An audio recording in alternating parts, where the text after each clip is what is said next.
Actes des Apôtres, chapitre 1er. Théophile, j'ai parlé dans mon premier livre de tout ce que Jésus a commencé de faire et d'enseigner dès le commencement, jusqu'au jour où il fut enlevé au ciel, après avoir donné ses ordres par le Saint-Esprit aux apôtres qu'il avait choisis.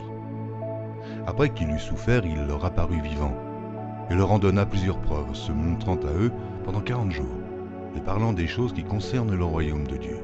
Comme il se trouvait avec eux, il leur recommanda de ne pas s'éloigner de Jérusalem, mais d'attendre ce que le Père avait promis.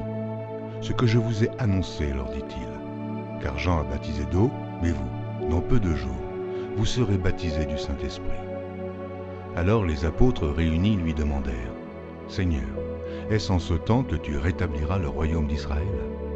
Il leur répondit, « Ce n'est pas à vous de connaître les temps ou les moments que le Père a fixés de sa propre autorité, mais vous recevrez une puissance, le Saint-Esprit survenant sur vous, et vous serez mes témoins à Jérusalem, dans toute la Judée, dans la Samarie, et jusqu'aux extrémités de la terre. » Après leur avoir dit cela, il fut élevé pendant qu'ils le regardaient, et une nuée le déroba à leurs yeux. Et comme ils avaient les regards fixés vers le ciel pendant qu'ils s'en allaient, voici, 2 hommes vêtus de blanc leur apparurent et dirent, « Hommes galiléens, pourquoi vous arrêtez-vous à regarder au ciel?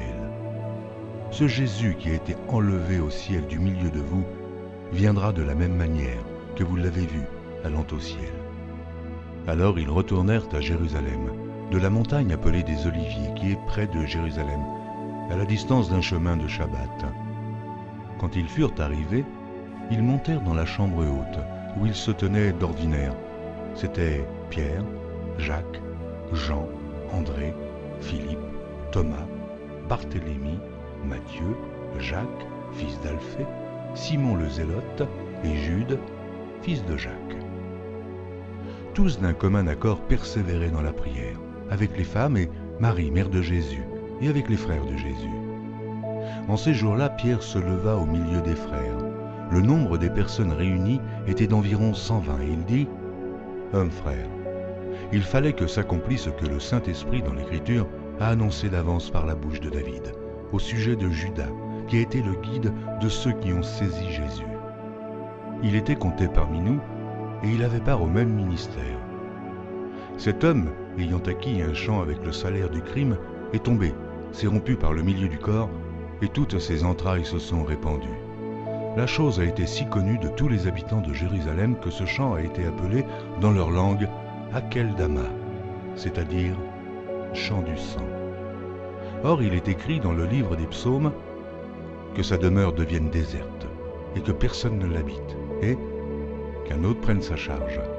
Il faut donc que parmi ceux qui nous ont accompagnés tout le temps que le Seigneur Jésus a vécu avec nous, depuis le baptême de Jean jusqu'au jour où il a été enlevé du milieu de nous, il y en ait un qui nous soit associé comme témoin de sa résurrection. Ils s'en présentèrent 2, Joseph appelé Barsabas, surnommé Justus, et Matthias.